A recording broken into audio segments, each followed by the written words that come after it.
പുതിയ തലമുറയെ സംബന്ധിച്ച് ദാമ്പത്യ ജീവിതത്തെക്കാൾ അവർ ഇഷ്ടപ്പെടുന്നത് ലിവിങ് ടുഗദർ റിലേഷൻഷിപ്പാണ്. പരസ്പരം കമ്മിറ്റ്മെന്റോ മറ്റു ബാധ്യതകളോ ഇല്ല എന്നാണ് അതിന്റെ സവിശേഷതയായി അവർ ചൂണ്ടിക്കാണിക്കുന്നത്. എന്നാൽ ഇത്തരം ബന്ധങ്ങളിൽ ഒരു പ്രശ്നമുണ്ടായാൽ എന്ത് നിയമപരിരക്ഷയാണ് ഈ പങ്കാളികൾക്കുള്ളത്? സുഹൃത്തിൽ നിന്നും ചൂഷണം നേരിടേണ്ടി വന്നാൽ യുവതികൾക്ക് അതിനെ നിയമപരമായി നേരിടാൻ കഴിയുമോ? ഇനി ഒന്നിച്ച് ജീവിക്കാൻ കുറച്ചുനാൾ ഒന്നിച്ച് ജീവിച്ചതിന് ശേഷം ഈ സുഹൃത്ത് ഈ പങ്കാളിക്കെതിരെ ഒരു പരാതി നൽകിയാലോ? അവിടെയാണ് ലിവിങ് ടു ദ റിലേഷൻഷിപ്പുകളിലെ പ്രശ്നം. കൊച്ചിയിൽ ഒരു വിചിത്രമായ സംഭവം ഉണ്ടായി.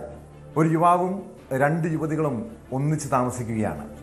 ലിവിങ് ടു ദ റിലേഷൻ ആണെന്നും അല്ലെന്നും ഒക്കെ കേൾക്കുന്നുണ്ട്. അതിനിടെ ഒരു യുവതി പീഡന പരാതി നൽകുന്നു.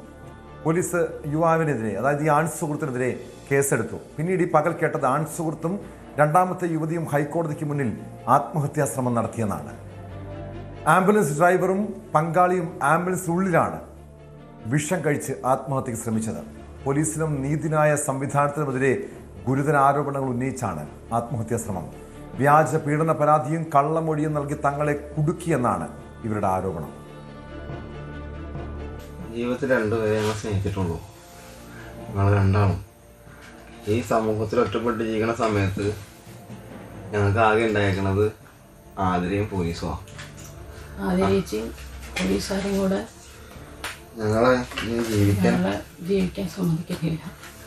എന്താ കാര്യം എന്ന് വെച്ച് കഴിഞ്ഞാൽ കുറേ കാലം അവർക്ക് വേണ്ടി അവരുടെ എല്ലാ കാര്യങ്ങളും പോലീസിൻ്റെ എല്ലാ കാര്യങ്ങളും അറിയാതെ നമ്മളെ ഇപ്പോൾ പോലീസുകാർ കൂടെ നിന്ന് ചതിക്കില്ല. ഇതിനെക്കുറിച്ച് എല്ലാത്തിനെക്കുറിച്ചും ഞങ്ങൾ വിശദമായിട്ടൊരു പരാതി എഴുതി വെച്ചിട്ടുണ്ട്. ഞങ്ങൾ പ്രധാനമന്ത്രിക്കും ഞങ്ങളുടെ ആത്മഹത്യക്കുറിപ്പാണ്. ഞങ്ങളുടെ ജീവനം കളയണതെല്ലാം ഈ ആതിരയ്ക്ക് വേണ്ടിയും ഈ കേരള പോലീസും ഈ ജഡ്ജിയും കാരണമാണ്. ജഡ്ജിയുടെ പേര് രശ്മി ദിലീപ് കുമാർ എന്നാണ്. ആതിരയുടെ ബന്ധുവാണ്. പിന്നെ എന്താ പറയാൻ, എനിക്കൊന്നും പറയാൻ അറിയില്ല. ഞങ്ങൾക്ക് മുമ്പ് ഇങ്ങനെ വീടും ചെയ്തിട്ടില്ല. ഞങ്ങൾ ഈ ഹൈക്കോടതിയുടെ മുമ്പിൽ കിടന്ന് മരിക്കാൻ തീരുമാനിക്കുന്നത് ഞങ്ങളുടെ മൃതദേഹത്തിനെങ്കിലും നീതി കിട്ടണമെന്നോ. എൻ്റെ ആതിരയുടെ ഫോണിൽ ഓരോ വീഡിയോകളും എടുത്ത് അവൾ എൻ്റെ ഫോണിലേക്ക് അയച്ചു തന്നത് എൻ്റെ മെയിലിൻ്റെ എല്ലാ തെളിവുകളും പെൻഡ്രൈവിലൊക്കെ ആക്കിയിട്ടുണ്ട്. ഞങ്ങളുടെ മൃതദേഹത്തിന് ചുറ്റും ഈ പെൻഡ്രൈവിലും ഉണ്ടാവും, എല്ലാത്തിലും ഉണ്ടാവും. ഞങ്ങൾ പ്രധാനമന്ത്രിക്ക്, രാഷ്ട്രപതിക്ക്, സുപ്രീം കോടതിക്ക്, ഹൈക്കോടതിക്ക് എല്ലാവർക്കും ഞങ്ങൾ തെളിവുകൾ അയച്ചിട്ടുണ്ട്.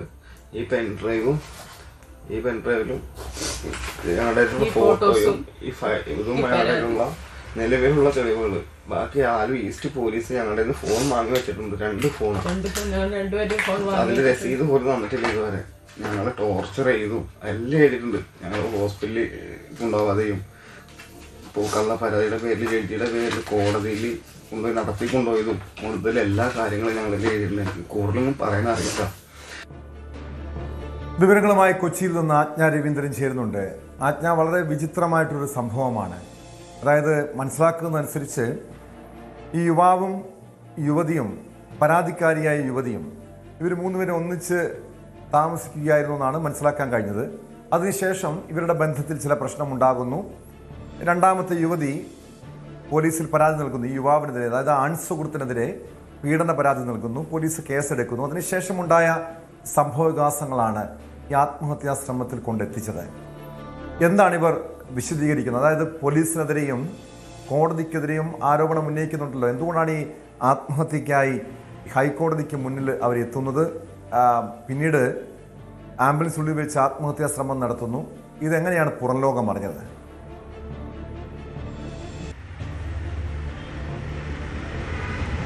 ടോം, പുറം ലോകം അറിഞ്ഞത് ഇതുവരെ തന്നെ വീഡിയോ മാധ്യമങ്ങൾക്ക് ഷെയർ ചെയ്യുകയായിരുന്നു. പോലീസിനും മാധ്യമങ്ങൾക്കും ഇവർ തന്നെയാണ് വീഡിയോ ഷെയർ ചെയ്തത്. ഇവർ ഇങ്ങനെ ആത്മഹത്യ ചെയ്യാൻ പോവുകയാണ്, ഇന്ന കാരണങ്ങൾ കൊണ്ട് എന്ന് ചൂണ്ടിക്കാട്ടി ഇവർ തന്നെയായിരുന്നു ഈ വീഡിയോ ഷെയർ ചെയ്തത്. അതേസമയം ഈ ഹൈക്കോടതിക്ക് മുൻപ്, ഇപ്പോൾ ഗേറ്റ് നമ്പർ 2 മുൻപാകെയാണ് നമ്മളുള്ളത്. ഈ ഗേറ്റ് നമ്പർ 2 മുൻപേ ഉള്ള ഭാഗത്ത് വെച്ചിട്ടാണ് ഇവർ ആത്മഹത്യക്ക് ശ്രമിച്ചത്. ഇവിടെ ആംബുലൻസ് കൊണ്ടിട്ടാണ് ആത്മഹത്യക്ക് ശ്രമിച്ചത്. ആംബുലൻസിനുള്ളിൽ തന്നെയായിരുന്നു 2 പേരും ഉണ്ടായിരുന്നത്. ഉറക്ക ഗുളികയാണ് 2 പേരും കഴിച്ചത്. 2 പേരും 5 ഉറക്ക ഗുളിക വീതം കഴിച്ചു. ജീവിച്ചുവെന്നാണ് ആശുപത്രി അധികൃതർ അതിൻ്റെ സ്ട്രിപ്പ് ഉൾപ്പെടെ പോലീസ് കണ്ടെത്തിയിട്ടുണ്ട്. എന്തായാലും നിലവിലെ രണ്ടുപേരുടെ നില ഗുരുതരമല്ല, അതായത് ഗുരുതരമായ അവസ്ഥയിൽ നിന്നും ആ അവസ്ഥ പിന്തുടർന്നു അതിനെ അതിജീവിച്ചു എന്ന് വേണം കരുതാൻ. ഇപ്പോൾ എന്തായാലും ഇവിടുത്തെ കൊച്ചിയിലെ ഒരു സ്വകാര്യ ആശുപത്രിയിലാണുള്ളത്. നേരത്തെ ജനറൽ ഹോസ്പിറ്റലിലേക്കായിരുന്നു ഇവരെ പ്രവേശിപ്പിച്ചത്. ടോം സൂചിപ്പിച്ചതുപോലെ ഇതൊരു വിചിത്രമായ സംഭവമാണ്. പ്രത്യേകിച്ചും ഈ ആദ്യത്തെ പരാതിക്കാരി എന്ന് പറയുന്നത് ഇയാളുമായി ഈ ആത്മഹത്യ ചെയ്യാൻ ശ്രമിച്ച ആളുമായി ലിവിങ് റിലേഷൻഷിപ്പിലുണ്ടായിരുന്ന ഒരു സ്ത്രീയാണ്. അതിൽ അവർക്കൊരു കുഞ്ഞുമുണ്ട്.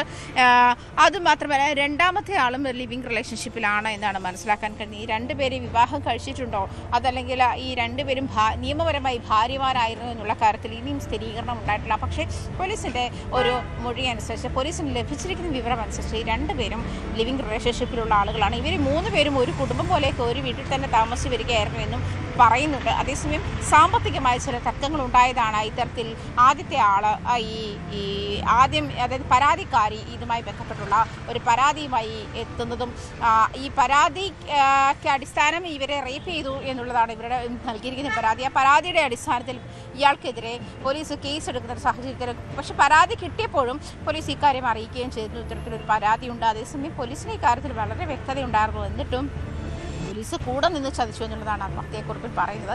ആലുവ ഈസ്റ്റ് പോലീസ് സ്റ്റേഷനിലാണ് ഈ പരാതി നൽകിയിരിക്കുന്നത്. അതേ തുടർന്ന് ഇയാളെ അറസ്റ്റ് ചെയ്യുന്നതുമായ നടപടിക്രമങ്ങളിലേക്ക് പോയി മുൻകൂർ ജാമ്യത്തിന് കോടതിയെ സമീപിച്ചിരുന്നു. മുൻകൂർ ജാമ്യത്തിന് കോടതിയെ സമീപിച്ചപ്പോൾ ആലുവ പോലീസ് തന്നെ നിശ്ചിതമായി അതിനെ എതിർക്കുന്ന ഒരു സാഹചര്യം കൂടി ഉണ്ടായി. അതും അദ്ദേഹം ആത്മഹത്യയെക്കുറിപ്പിൽ സൂചിപ്പിച്ചിട്ടുണ്ട്. പക്ഷേ ഇവിടെ ഒരു പ്രധാനപ്പെട്ട ചോദ്യമാകുന്നത് ഈ ലിവിങ് റിലേഷൻഷിപ്പിൽ ഉണ്ടായിരുന്ന ഒരു ആളുമായി, അതായത് ഈ സ്ത്രീ ആദ്യം വിവാഹം കഴിച്ചതാണെന്നാണ് പറയപ്പെടുന്നത്. അതിലാണ് ആദ്യത്തെ 2 കുട്ടികളും പിന്നീട് ഒരു കുട്ടിയുമാണ് ഈ ലിവിങ് റിലേഷൻഷിപ്പിൽ, ഇയാളുമായുള്ള ലിവിങ് റിലേഷൻഷിപ്പിൽ ഒരു കുട്ടിയുണ്ട് എന്നാണ് മനസ്സിലാക്കുന്നത്.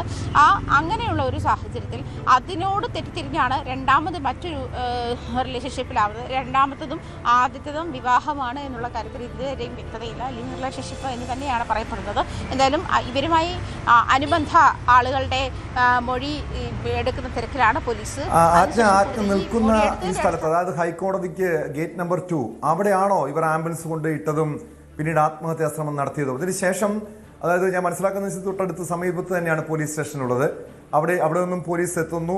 ഈ പോലീസ് ഉദ്യോഗസ്ഥരാണോ ഇവരെ ആശുപത്രിയിലേക്ക് എത്തിച്ചത്? ഇവരുടെ ആരോഗ്യനില ഇപ്പോൾ എങ്ങനെയാണ്? മാത്രമല്ല ഇത് ആര് പറയുന്നതാണ് വിശ്വസിക്കേണ്ടത്? കാരണം ഇതൊരു വളരെ വിചിത്രമായിട്ടുള്ള സംഭവമാണല്ലോ. ഒന്നിച്ചൊരു യുവാവും 2 യുവതികളും ഒന്നിച്ച് താമസിക്കുന്നു, ലിവിങ് ടുഗദർ റിലേഷൻ ആണെന്ന് പറയുന്നു.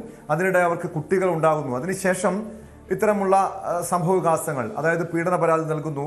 ഏറ്റവും ഒടുവിലത് ആത്മഹത്യാശ്രമത്തിൽ കലാശിക്കുന്ന സംഭവം. ഇവിടെ ആര് പറയുന്നതാണ് വിശ്വസിക്കേണ്ടത് ആജ്ഞ?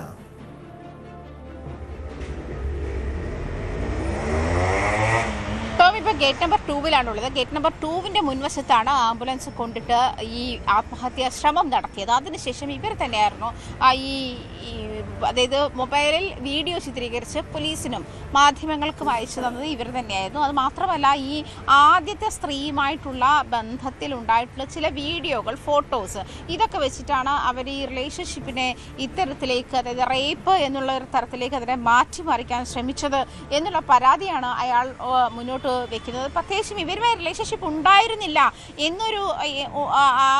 എന്ന് നിഷേധിക്കുന്നില്ല. റിലേഷൻഷിപ്പ് ഉള്ള കാര്യം അയാൾ നിഷേധിക്കുന്നില്ല. കൂടുതൽ വാർത്തകൾക്ക് News 18 Keralam YouTube channel subscribe ചെയ്യുക.